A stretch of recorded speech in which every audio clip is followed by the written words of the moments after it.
Hello plant parents, how many of you have a dull corner like this in your house?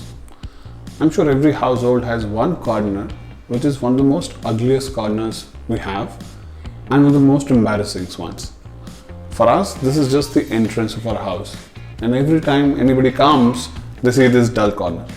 And that's why I decided that I'll change it into one of the most peppiest and greenest corners of our house. But while we were doing this, it's very important to look at what's the lux level here.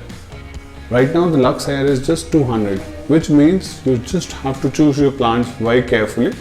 Use only the indoor options and the ones which are easy to take care and keep them in the sun once in a while. So it should not be very heavy around it.